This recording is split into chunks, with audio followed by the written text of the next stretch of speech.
Our charity partner for this year's Multiverse FunRaiser is the John Ritter Foundation for Aortic Health.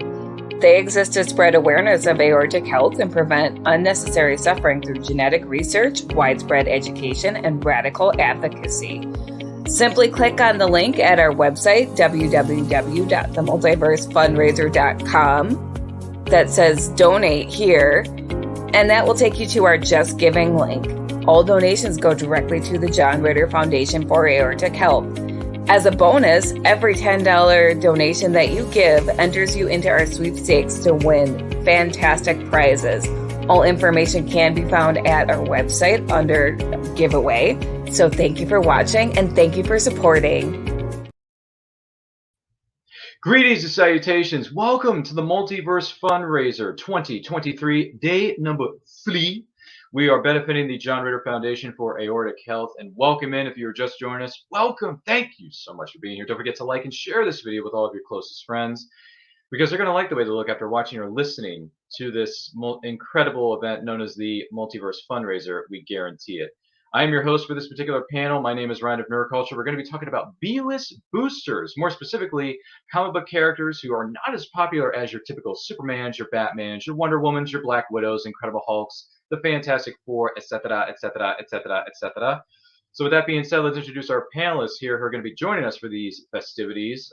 Carlin is here. Carlin, welcome in. Good to see you. How are you? I'm good. CPA Fantastic. sci-fi guy right here. That's right. It's great, isn't it? Also joining us is Mr. Cliff. Cliff, good to see you, good sir. How are you?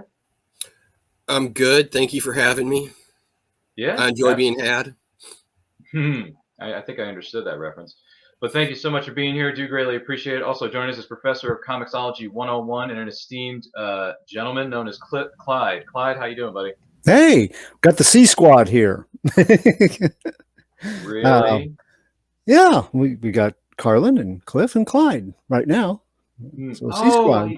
I didn't notice it before, but now I see what you did there. Yeah, It's Elder C-cube. Statesman of Geekery, and just happy to. Thanks for the invite. Absolutely, absolutely. And also joining us is someone who hopefully has gone to the good side of the Force, and the Force has awakened with her technical snafus. Lauren is here. Lauren, can you hear and see us? I can hear and see you. Can you hear and see me? Yes! Yes. Yay! Yes! I don't know what's wrong with my actual good mic, but headphone mic it is.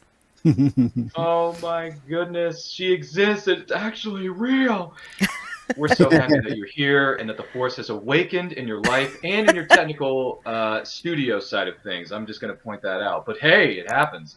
Phoenix Sisters Cosplay says, the C Squad discussing the B-list. Boy, if that's not a great comment to wake me up this afternoon, I don't know what is. Carl Witzman says, woohoo, Carl, good to see you.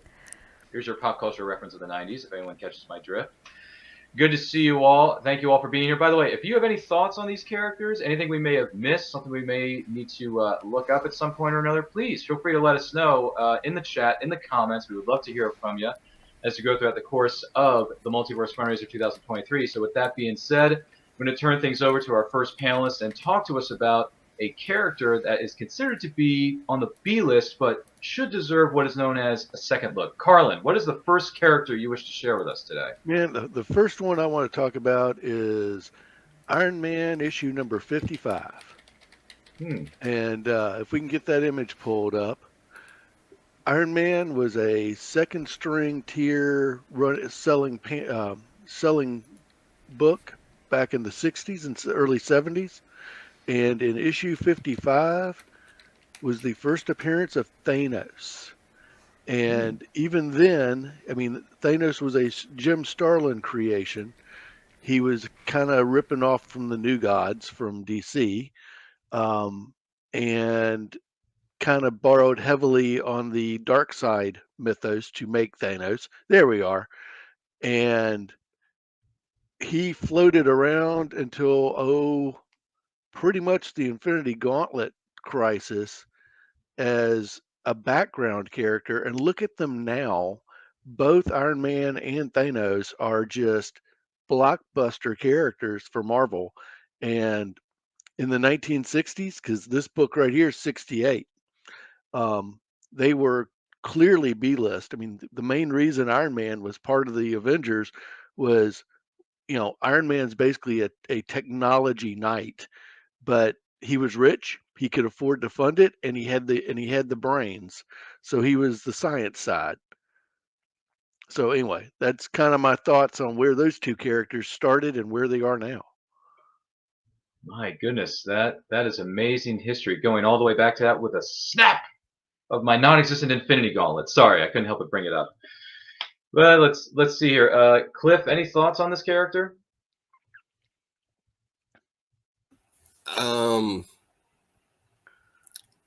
He's Thanos. Even my brother-in-law, who thought that the yellow Infinity Gem was in the Green Lantern movie, knows who Thanos is. So, yeah, he came a long way from having a helicopter with his name on it. Oh my, I was not aware of this. Yep.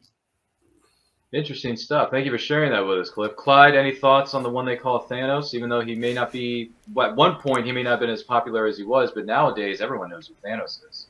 Yeah, his battles with Captain Captain Marvel, Marvel from Marvel Comics got my attention first in the 70s for him.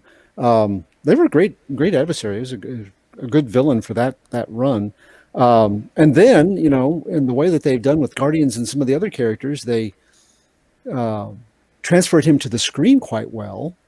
Of course, he was a major character by then, a bigger influence because of the Infinity Gauntlet saga. But yeah, from fairly humble beginnings, and being like Darkseid and like some of the New Gods characters, that was never my cuppa. But as a cosmic villain, oh yeah, he was good. Phoenix Sisters cosplay had exactly what I wanted to bring up, which is I'm kind of disappointed that MCU Thanos wasn't horny for the literal incarnation of death. Whoa. But, I like what we got.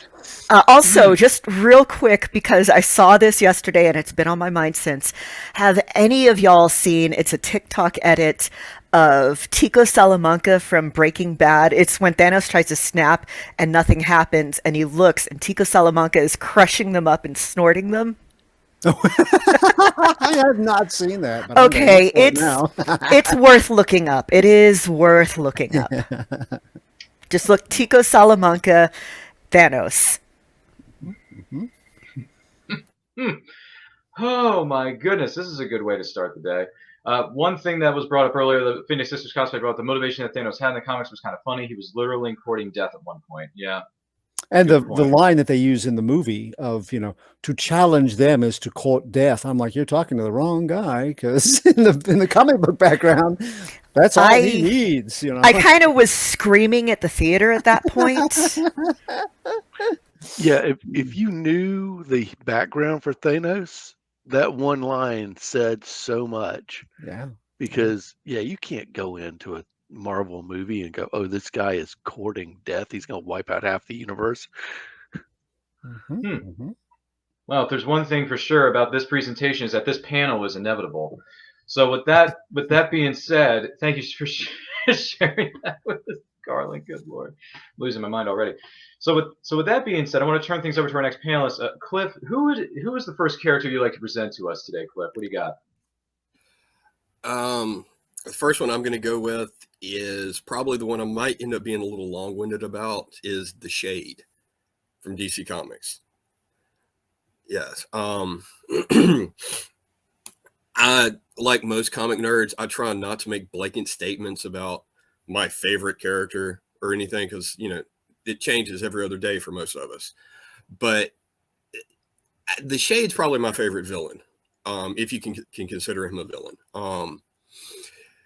He started off in the Golden Age, in the 1940s in Flash comics, and he was a one-note gimmick villain, like most of them were back then. He was, this guy's name's the Shade. He does stuff with darkness, and that was it.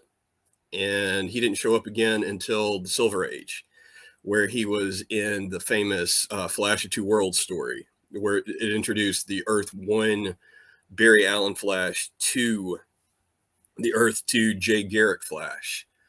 And then he was just, the mustache twirling tie girl to the railroad track villain with his gimmick cane. And that was it. And that was his status quo through all of the Silver Age and the Bronze Age, all the way up until Zero Hour, the DC Comics event that was supposed to fix Crisis on Infinite Earths. And from there, James Robinson started his Starman comic, and everything about the Shade changed in a good way.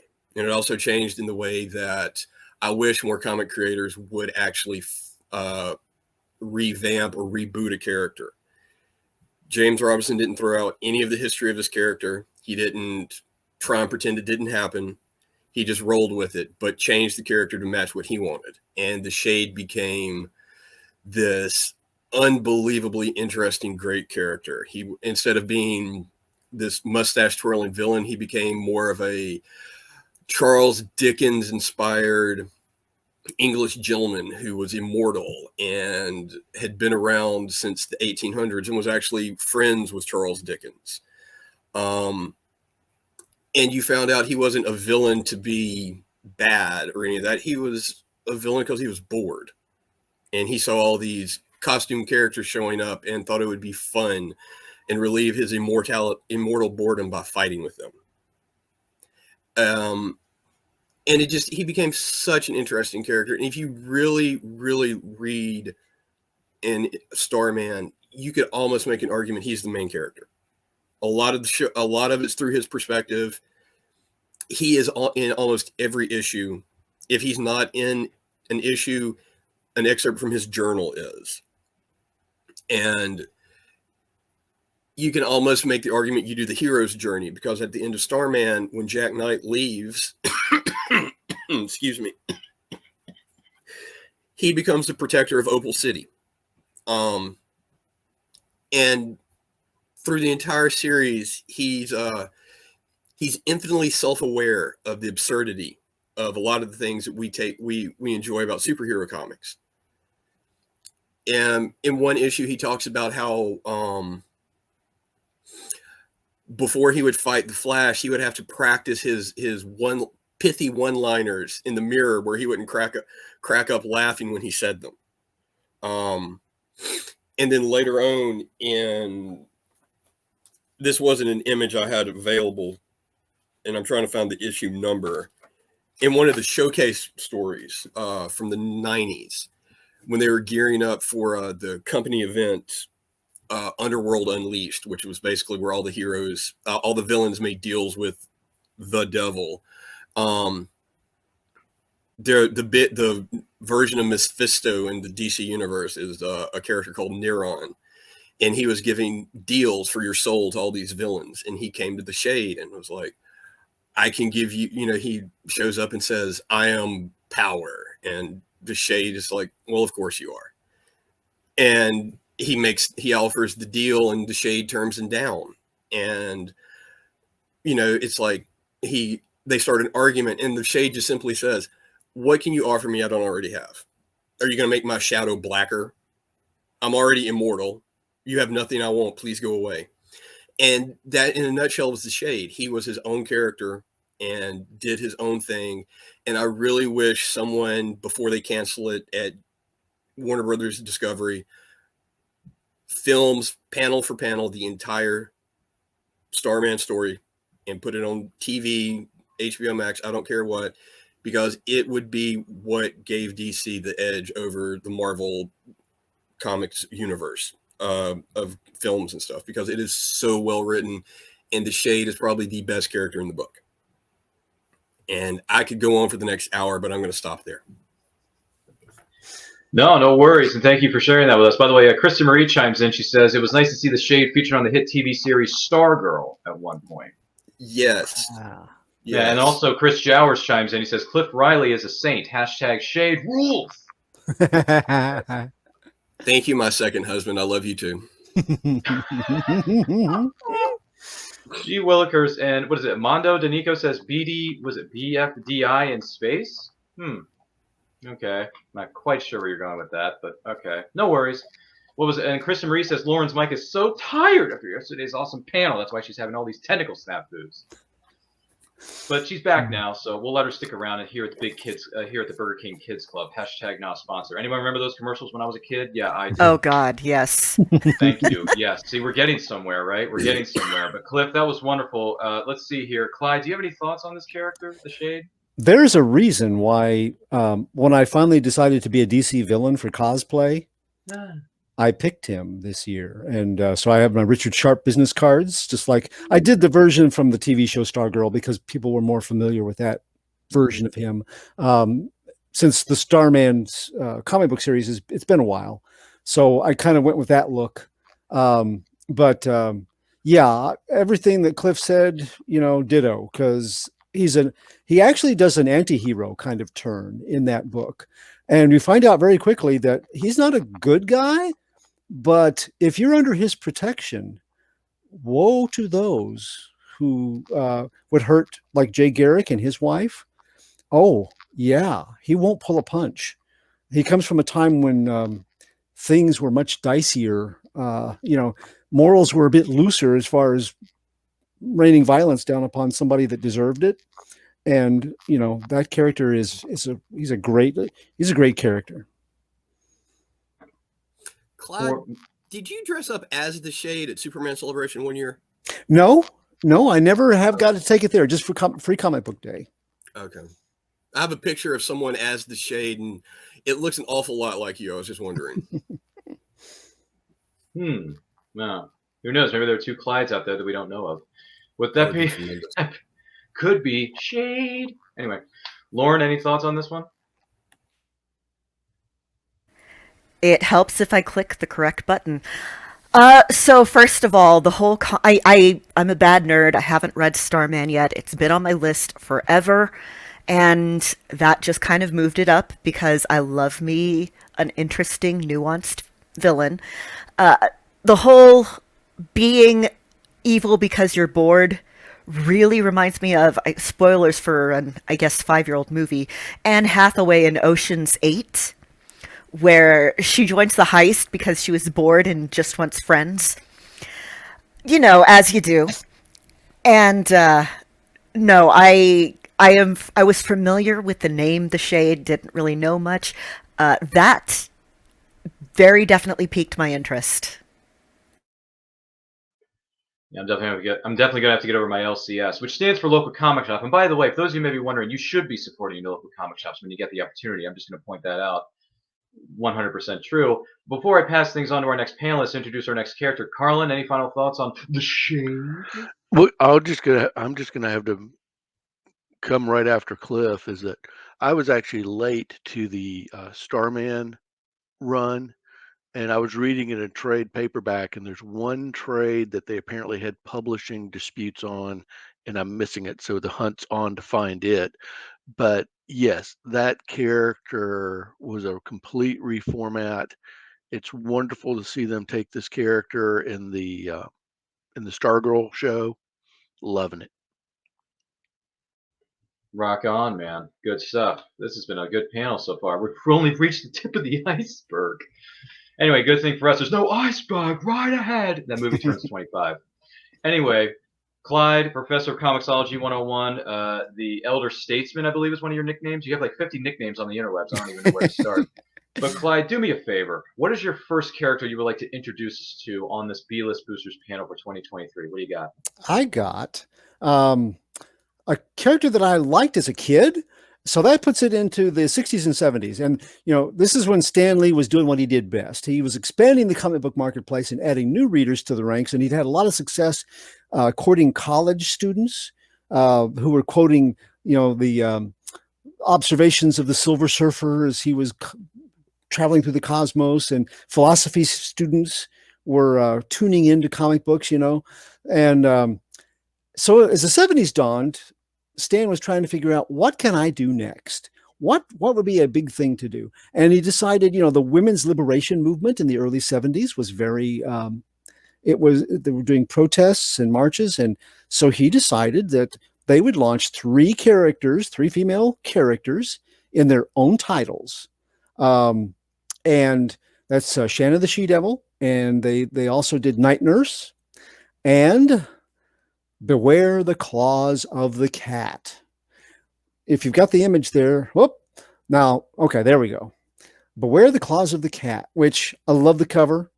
Marie Severin's art, one of the best colorists and one of the best artists that Marvel came out with. And as soon as I saw her artwork, I started picking up this title because I became a fan with Not Brand X. She could do humor. She could do adventure. She was awesomely talented. And the cover got me. This issue hooked me. And this was their attempt to make a superhero female. And what I like about it is she was not, this was before there were female Hulks and Spider Women. This was not some residual from a male character. This was an original character that was on her own. And I think they got I think they had some resistance. Wally Wood did the inks for this issue. And when he turned them in, he had made the cat nude in every picture. And so they had to go back and redo, Marie Severin had to go back and redo his art. And later on, people said, well, that was pandering. It was a women's thing. I reread them over the years, and especially the first issue. It's the best of the 4 issues that came out.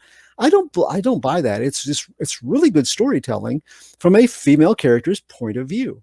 College student Greer Grant is majoring in science, and she's got plans for a career in the scientific research fields. And then she meets Bill Nelson. They are in Chicago. He's a Chicago rookie cop, and despite her ambitions, she settles down with him, and she takes up the role of a traditional housewife because he's a very traditional kind of guy. But he's killed during a holdup attempt, and she tumbles down into loss and grief, and she tries to get a job, tries to start a career, and everybody says you don't have enough schooling because you quit college. So she goes back. She runs into an old professor of hers named Joanne Tumolo, and Joanne is conducting some research, and she needs a lab assistant. So then we find the villain of the piece, Malcolm Donalbain. So yes, it's Mal Donalbain, bad Donald bad. He is the financier for Dr. Tumolo's experiments, and he has this weird idea that he's going to make a legion of subservient female Amazon type warriors with the research that Dr. Tumolo is doing on enhanced physiques and also psychic power, and make like he's going to just insert them in communities with rich clientele, like a Vic Tanny Assassins Guild, to take people for their money, plunder their businesses by getting on the good side of them. It's a really weird 70s kind of idea, and Dr. Tumolo, of course, doesn't know any of this yet, but she does know that this guy is really pushing. He wants tests done. This is where Ramona Fraden was tagged to do issue number 5. And she didn't get a chance to because they stopped at number 4. But she is another female artist, just like Marie Severin, that I would love to have seen more of her work. Now, the cat, she goes through the bad guys in the first issue. It's very well paced. She ends up, she is canceled after 4 issues. But then the House of Never Forget and Try to Reuse an Idea comes back a few years later. 2 years later, they have Tigra the Werewoman. She's introduced in Creatures number 1, I think. That's the other cover. And with Werewolf by Night, that's Greer Nelson, who becomes that character. There you go. Giant Sized Creatures, number 1. And then 2 years later, they spin her off into becoming Hellcat, which is a Patsy Walker character. If you've known, the Defenders and stuff, she became an Avenger and a Defender. She has a different power set, but they tried to redo her. So the character concept has continued on. It's just different. but she has her powers are slightly superhuman strength, extreme superhuman dexterity and agility and reflexes and speed, and psychic empathic ability. She can sense weakness and injuries and emotions in other humans and animals. She has a limited precognitive psychic ability that they called, is kind of an awkward term now, women's intuition, but she could see things coming, kind of like a spider sense. And her gloves and boots were steel tipped claws on both, but now she could extend the claws on her glove and it would be a hook, and it was a decel line, and so she could do acrobatic moves and building to building hopping that way. The issues that went on, though, they changed the creative team constantly. They changed the artist. They didn't let Marie Severin continue to do the art, and so and no great villains came out. They were like second tier already. Bad guys like the Owl from Daredevil, who was never a top of the line villain. So she never really got a chance, except for those lesser versions of her. And I thought she had everything it would require to be a founding member of things like the Defenders that we saw done on television, the street level heroes. Now here's my pitch. I want Marvel to give us a 4-issue miniseries of this alternate reality Greer Nelson, where she lives, she works, she expands from where she was, learns to use her powers.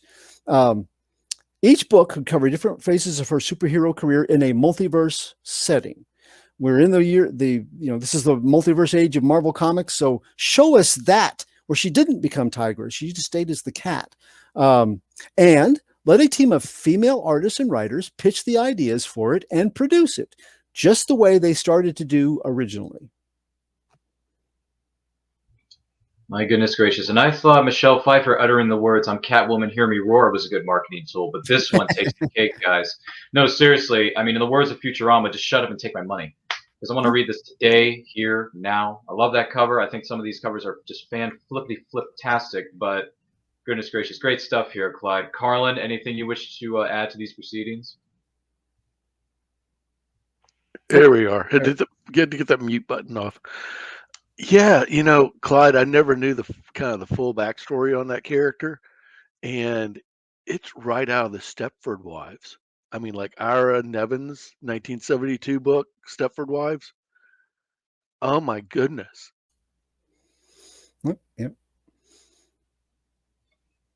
Yeah, absolutely. So I'm curious though, Lauren, any thoughts on the cat? Okay, so first of all, I love me a cat-themed character. I actually didn't know that about the origin. I mean, I like Tigra well enough in the comics and on TV. Well, not TV, but the animated stuff. Mm-hmm. That counts. But I never, for some reason, I just never looked too hard into her origins. And the second I saw the costume, I was like, that looks like Hellcat's costume, but it's different. And this explains why. Mm-hmm. I do. So I've been doing this thing lately where I've been going back and watching the original series of Star Trek because I'd never actually seen it. I was the only nerd in my immediate family, so I just kind of came to things as people introduced them to me, and I didn't have any big Trekkies in my life until, like, high school. But one of the things that I kind of love is going back to that era, and it's so of its era, and it's that thing where it's trying to be progressive, but looking at it from, all these years down the line, it's like, oh, this is still not great, but you tried. It's that whole little confused but got the spirit.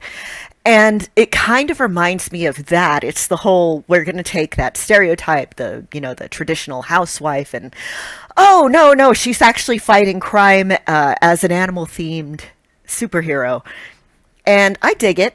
I need to educate myself and go back and read those kind of the same way that I am watching Star Trek now. Not to be like, oh, this was so bad. It's just like, everything, like the art style was so of its time and the dialogue is so of its time, and I find that absolutely kind of fascinating, the very generational. It's always that generation's view of what is progressive, futuristic, whatever. So yeah, I need to get my hands on at least. I don't know if they have that on like digital comics, but I need to find that. They Yeah, said that absolutely. it was included with a Yeah. Tigra TPB at one point. All those issues. Ooh, okay. Well, I gotta look for that. Hold on, I'm adding. Yeah. She's writing this one down, in other words. That's what she's doing. But Eli Cash had a comment here. Suddenly it was here and then it just vanished. Where did that Eli Cash go? Where is he? There it is. Oop, silly me. He says, little confused, but still have the spirit. Story of my life. Yeah. A little confused, but I don't know. Still got spirit somewhere. Who knows, right? Anyway, Cliff, any final thoughts on the cat? Yeah, I was more of a fan of her in the Creature on the Loose Marvel Chillers books because I'm not a big Marvel person, but I like their horror books. I do like the fact that when they decided to recycle her old costume, they recycled an old character to put it in because Patsy Walker was a romance comic book character before.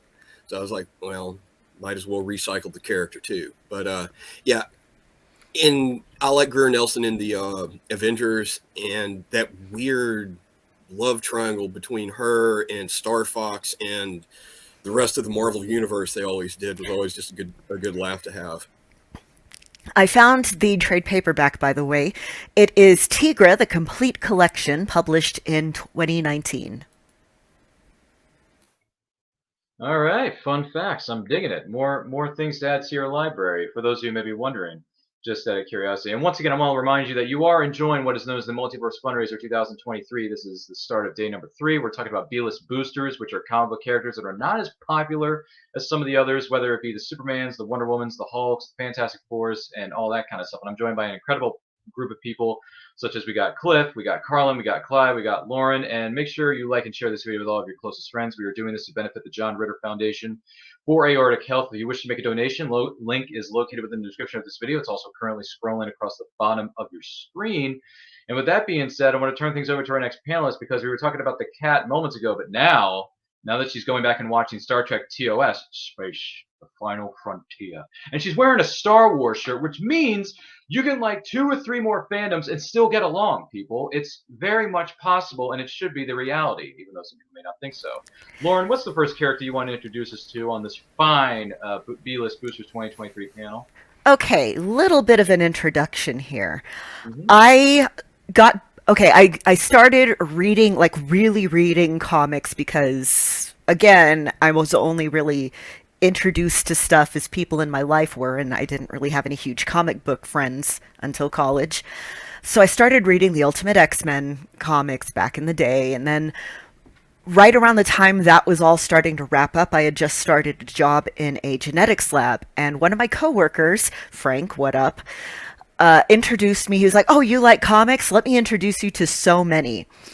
And one of the ones he introduced me to was the new X-Men Academy X series, which just grabbed me. I loved it so much. There was a character who was originally a background character in that, who ended up with her own arc towards the end of it. Was right after, they blew up Xavier School again. So this character is Pixie, Megan Gwynn. Let's see if we can. There we go. So her whole thing is she looks like a fairy. Her original appearances, she had these butterfly wings. Just as a biology nerd, it always annoyed me because it's like those wings aren't going to carry anyone. But it's a comic, whatever, And the comic where she really grabbed me was the one, I am blanking on the name now, but magic sucks a bunch of the students into limbo, and she ends up making a deal with Pixie of like, okay, we'll rescue your friends, but you got to give me part of your soul. Okay, yes, this is what it's from. It was drawn by Scotty Young. It's great. Part of her powers was hallucinogenic dust. You might have seen the Wolverine chasing after a unicorn thing, the whole screaming like, effing unicorns. She accidentally dusted him. And it's just this, this adorable, cute character who ends up getting part of her soul sucked out to save her friends. And then later on, there's another solo little 4-arc thing of hers where we get more backstory, where it turns out that her mother is actually a fairy, like legit one of the Fae folk. And that's a whole thing. There's demons, yada, yada, yada. She has magic powers. She's learning, like, teleportation, all this stuff. She's kind of been on and off in, backgrounds, teleporting people, showing up and talking with people since then. She's never really had the spotlight as much as she had. The first arc, actually, of one of the, like, new renumbered X-Men ones was her basically getting jumped in a hate crime and getting her courage back. For whatever reason, Pixie just grabbed my attention. The aesthetics, the just whatever. And Kelly, I am going to out you. I actually met Kelly through a journal-based role-playing group where one of the characters that I played was Pixie.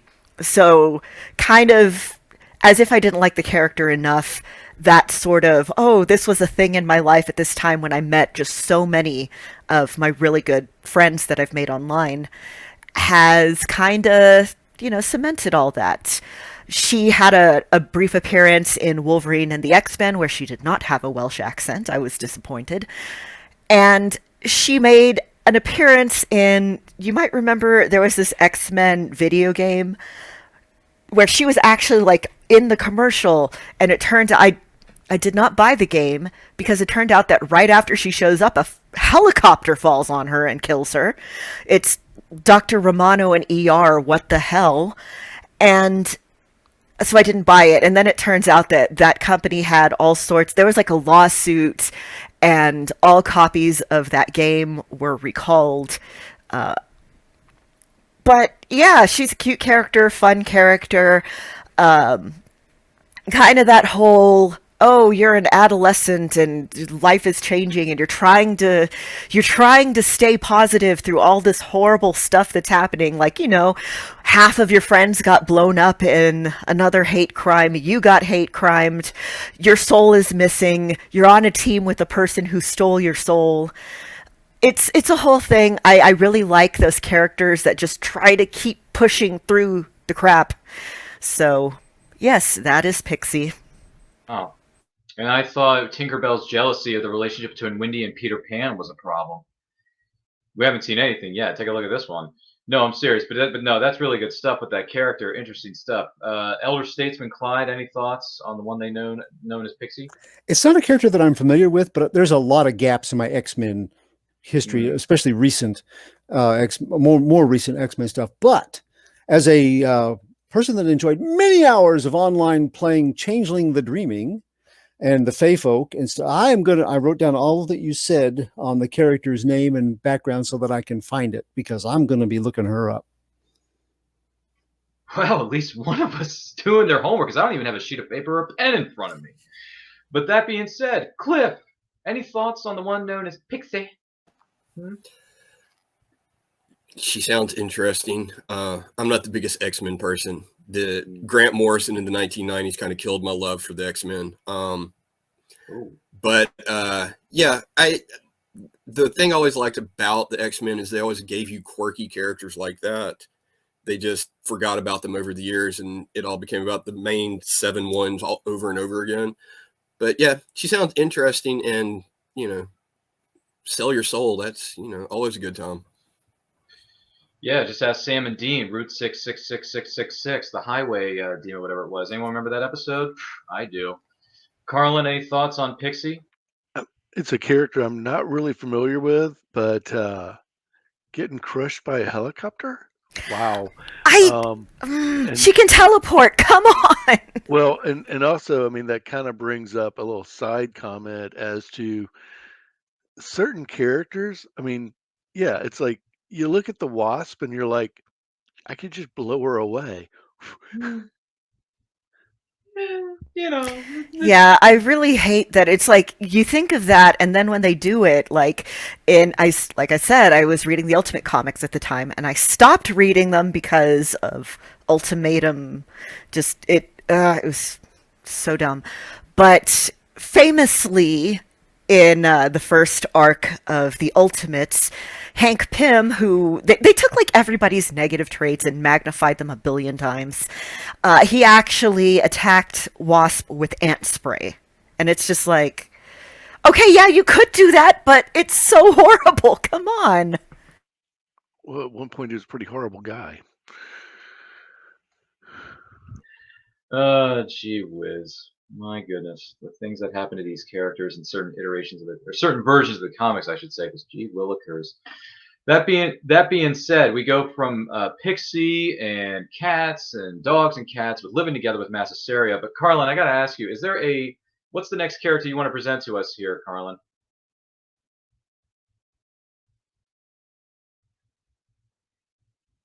You're muted. Sorry. Yeah, you're muted, Professor Carlin. Where are you? There you are. Sorry, You're man. live.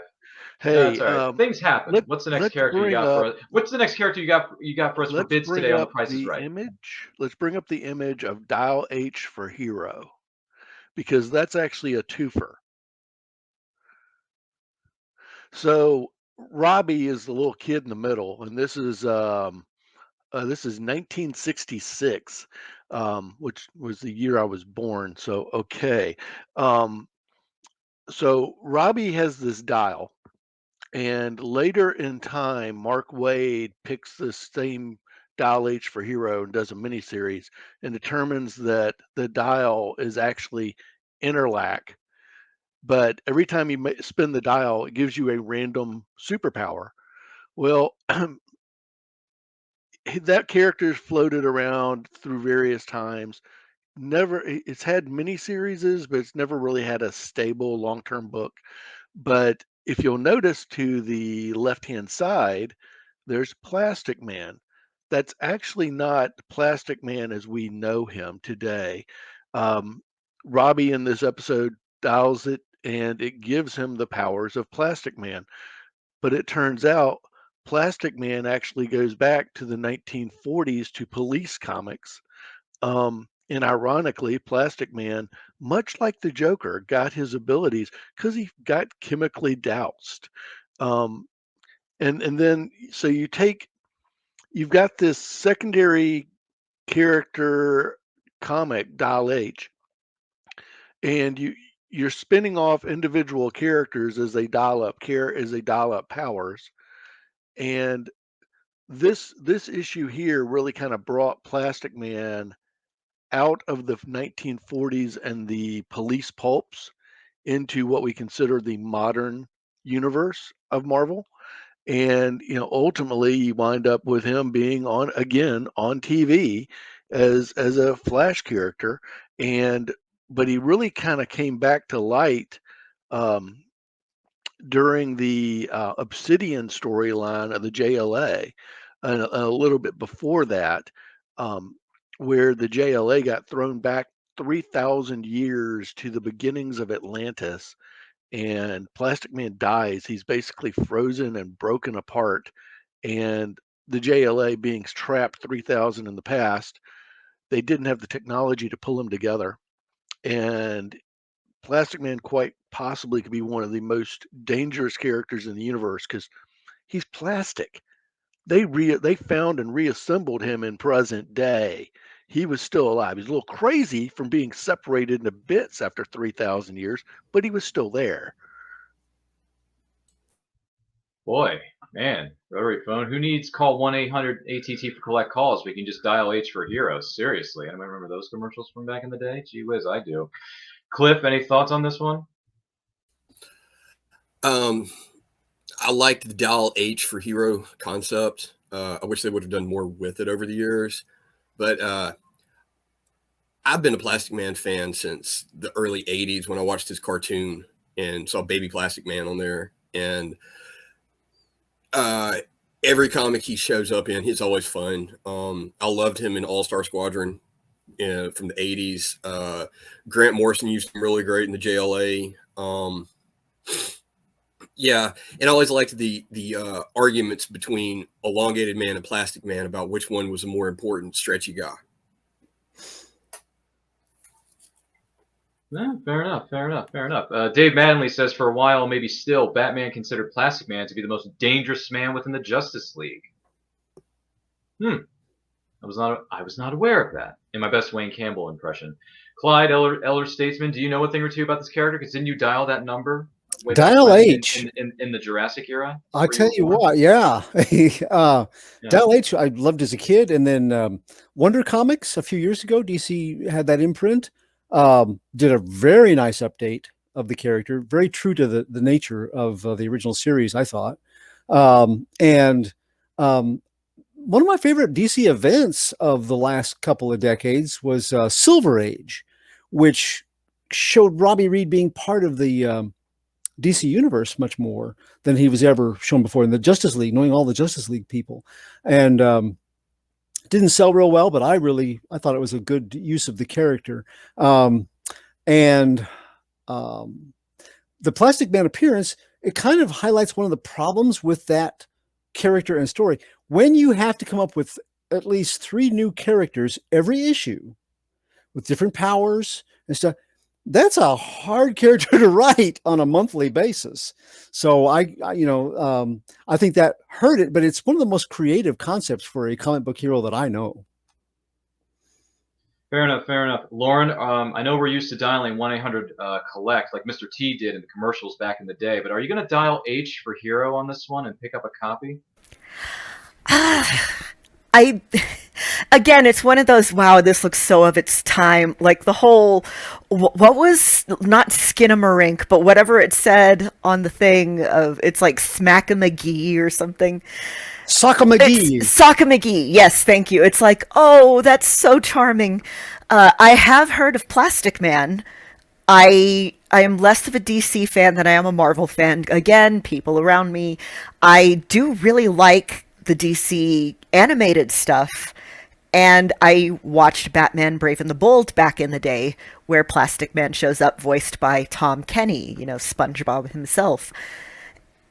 And I did not know that about going back in time and being blown up and reassembling, and I mean, that would drive anybody a little bit mad. But no, Plastic Man's always seemed pretty interesting from what, again, very little that I know about him. And yeah, I am going to have to go back and find some of that Dial H for Hero because, like I said, I love going back. This is a bit of a conflict between me and my spouse. I love going back to, the Golden Age and Silver Age comics and reading them and being like, oh, look what they were doing at this time. Look what the slang was. Look what they were wearing.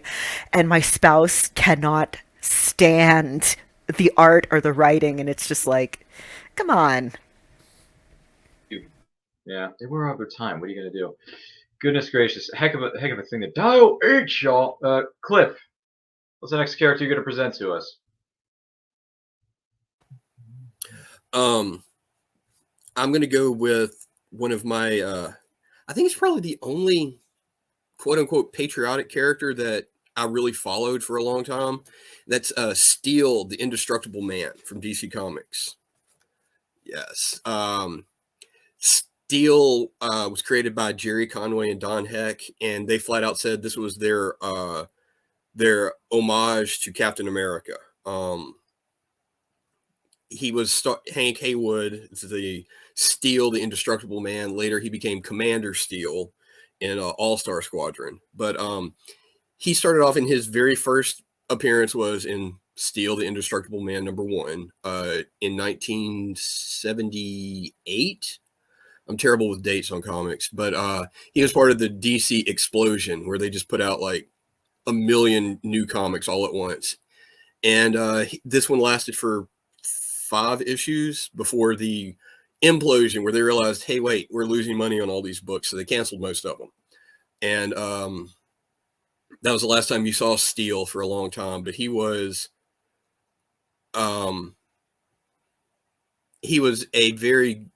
just a standard. He started off as, I'm Hank Haywood, biology student.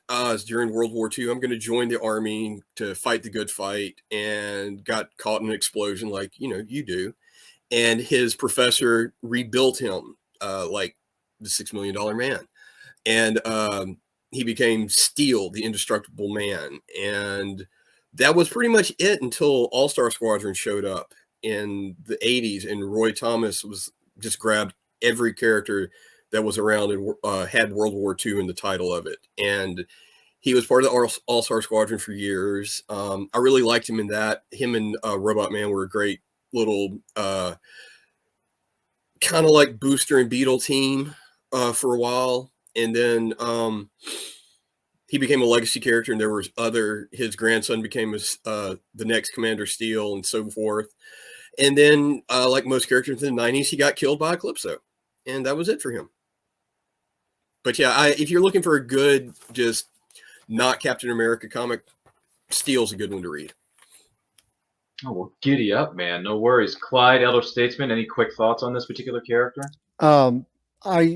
He was not my top of the line guy from All-Star Squadron, but he was interesting. And then I liked what they did with him for the Legends of Tomorrow. They integrated a later descendant of his, and yeah, it was a very solid character. Part of that, like you said, the $6 Million Man phase of pop culture too. So yeah, it's a good character. There you go. Lauren, any thoughts? Another character that I've never heard of, but I'm very glad for that because now I can look into them.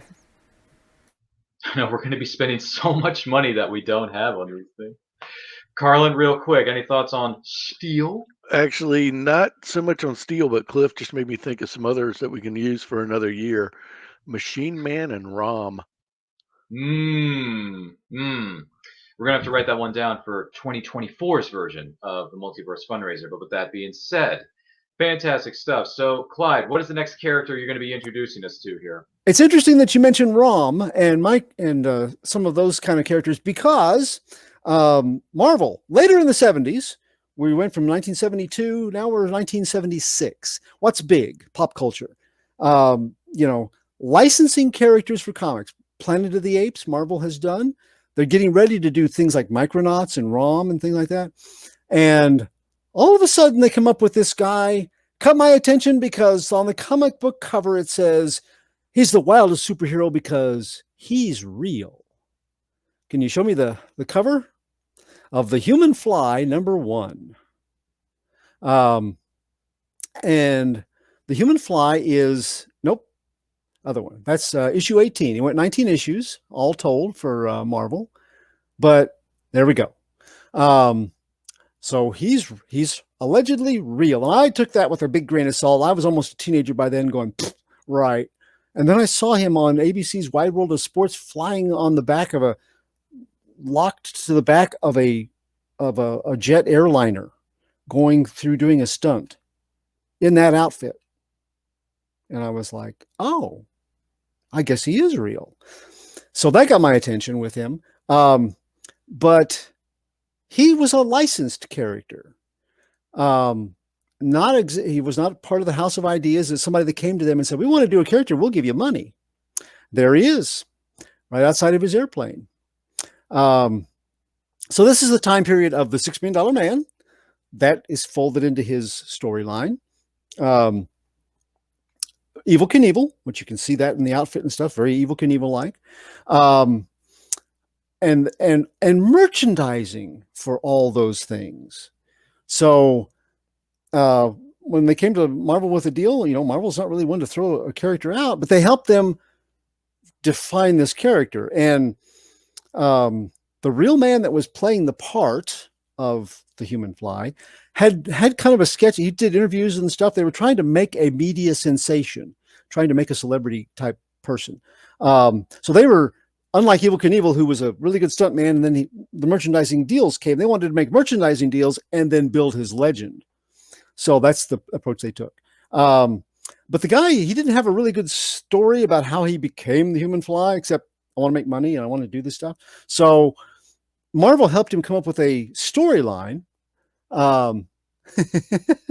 Yeah, doesn't look like Jeff Goldblum. Yeah. They had him come up with a storyline that then he started using it in his public appearances of it. This is what really happened to me. Well, okay. The first story was he was involved with a wrestling. He was a stuntman in Hollywood, and he got involved in wrestling with a real gorilla, and they had to replace 90% of his body, his bones, with steel. And Marvel said, no, that's not going to work. That's not true. Oh, yes. And the guy that was playing was like, oh, that's absolutely true. That's the way it was. No, we got to do something that they'll understand, like a traffic accident in which your family was killed, but you live. So the Human Fly basically is a guy that happened to him, and doctors saved his life by replacing 60% of his spine and his bones with metal. But they said, you're crippled, you'll never walk again. And through sheer willpower and physical therapy and battling through the pain, he comes back better than he was before and dedicates his life to the idea that he is going to anonymously do charity events, take out the money he needs to fund his stunts, but charity events for people that have disabilities, for those that are physically challenged, and to show them that this is what you can do if you set your mind to it. This is not the end for you. You can come back. And he hired the support characters in the book. One of them is a handless Vietnam vet who was part of the Corps of Engineers that helps design his stunts. One of them is a female pilot who survived a crash of an airliner that she was flying, but was traumatic. The traumatic incident had made her question her abilities and things. So the support team was like that. He was like this. This is all part of the comic book, not part of real life. But it went 19 issues, which, if you dig around, you'll find that the company that put this together, two guys, they were brothers and they had a lucrative sausage business in Canada, but they made money hand over fist, but they were bored. So they decided to make this icon combining superheroes and stuntmen and stuff and merchandising, get in on that sweet merchandising money. So they created this whole thing. They put him in this outfit so that the idea was that nobody knew who he was and he could change different people that were different stuntmen specialists in different things. We're not sure how many people actually wore the outfit. There were four stunts that he did all together in real life before the brothers said, this isn't turning out, they gave $200,000 to fund his stuff at the beginning and then went, this is not a good return. We give up. But the licensing deal with Marvel apparently went on for a while because 19 issues. But it is a very interesting character and not badly written for not being a superhero. He's more like a guy that happens to be in a place where bad things happen and he becomes superheroic. Yeah, it is. Yeah, Dave Manley was saying, Clyde, you're making the Human Fly sound like John Ritter, the late great John Ritter, I might add. Yeah. Here at large. Clyde, I appreciate your thoughts on this. Unfortunately, we are dangerously running short on time, but thank you for introducing us to the Human Fly. And by the way, in the words of our good friend Jeff Goldblum, life finds a way. So, Lauren, what is the last character you're going to introduce us to on B-List Boosters as we wrap things up? Okay, so Clyde said it's funny that you brought up Rom. I'm going to say it's funny that you brought up Machine Man because this is kind of a twofer. Elsa Bloodstone, and in the context of her in Next Wave, the Captain. So Elsa Bloodstone was originally Marvel's answer to Buffy the Vampire Slayer, and was kind of largely forgotten about until she showed up in Warren Ellis's Next Wave, which I want everybody to read. It's so good. They completely changed her origin story. She's just one of the standout characters. If I could wear heels, I would totally cosplay as her. And the Captain, as another member of the team,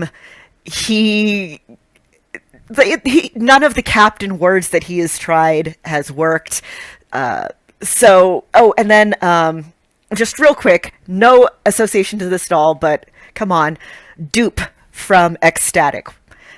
He is a weird potato alien who films stuff and has psychic powers, and sometimes his brain explodes. And he's a lot of fun, and he's weird, and I would have said he would never show up on a Marvel, on-screen project, except he did show up as kind of a dream sequence in Ultimate Spider-Man, the comic. Yes, I was also extremely happy to see Elsa Bloodstone in Werewolf by Night. She has very little resemblance to the Elsa Bloodstone that I know and love from the comics, but again, that's kind of the second attempt at her. This seems to be a third attempt at her. I hope to see more of her. And yes, I love Elsa Bloodstone so much. That sounds like a badass kind of name. But with that being said, that's going to conclude B-List Boosters for the 2023 version of the Multiverse FunRaiser. Thank you all for being here. Appreciate it. Real quick, I want to go around the horn. Carlin, where can the person watching or listening to this follow you on social media if they want to know more about your comic book collection, maybe buy some of it? No, I'm just kidding. Just more about you. They can easily find me on Facebook. There's only one of me floating around. Well, that's good, because the last thing we need is multiplicity with Michael Keaton and 4 personalities. Cliff, if someone wants to know more about your stuff, where can they find you? They must be really bored if they do, but I'm just on Facebook. You can look for me there. If you find my wife, Micah, it's more interesting. She actually posts on there. I just lurk and like everything. All right. Well, happy wife, happy life. Elder Statesman, Clyde Hall, where can the good person find you on the interwebs, my friend? Facebook's the easiest. I've got a Twitter account, and also go to Amazon, look up Clyde Hall author, and you'll find some of my work for Stormgate Press. More phenomenal, if I do say so myself. She likes Star Trek, she likes Star Wars because she's wearing the swag. Lauren, where can the person follow you on social media? So you can find everything that I've done professionally at my website, lwsalinas.com.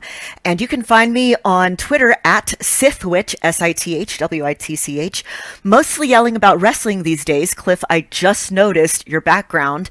I also have that Kenny Omega little talking dude. And yes, just AEW all the way. Love Kenny Omega, love the Elite, love Hangman. Yeah, I yell a lot about that on my Twitter. Well, you can sit on the island of being a Kenny Omega fan because I don't like that dude. Anyway, well, I mean, as his character, I don't like it. But anyway, forget about it. My name is Ryan of Nerd Culture. That's enough about me. You can follow me on Twitter and Instagram at It's Nerd Culture. Check out our videos. Check out our stuff. Don't forget to like, comment, share, subscribe. Smash that notification bell so you get notified when new videos go up. That is going to do it for the Multiverse FunRaiser 2023 version of B-List Boosters. Before I turn things over to our next moderator and guest for our panel, I'm going to play this for you. And once again, thank you all for being here. We do appreciate it. Don't forget to make a donation at the link in the description below, or it's currently scrolling across the bottom of your screen because this is benefiting the John Ritter Foundation for Aortic Health. And oh, in case I don't see you, good afternoon, good evening, and good night. Manamana. Our charity partner for this year's Multiverse FunRaiser is the John Ritter Foundation for Aortic Health. They exist to spread awareness of aortic health and prevent unnecessary suffering through genetic research, widespread education, and radical advocacy. Simply click on the link at our website, www.themultiversefunraiser.com, that says Donate Here, and that will take you to our Just Giving link. All donations go directly to the John Ritter Foundation for Aortic Health. As a bonus, every $10 donation that you give enters you into our sweepstakes to win fantastic prizes. All information can be found at our website under giveaway. So thank you for watching and thank you for supporting.